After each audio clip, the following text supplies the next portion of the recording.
Guys, today we'll talk about how can you enable this sign or know how you can do that on your emo app. So all you have to do, so you just go above your photo profile, click on it here.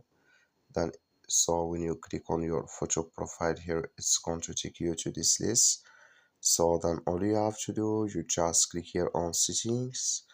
Then it's going to take you to this list here. So then all you have to do now, just click here on notifications here.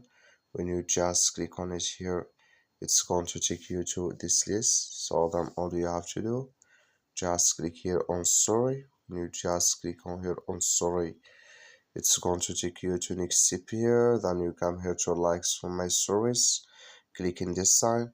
Then like you see this color show for us, that's mean likes on my stories notifications enable with us now. That's all you have to do. Thank you for watching. Don't forget to support us by liking, subscribe.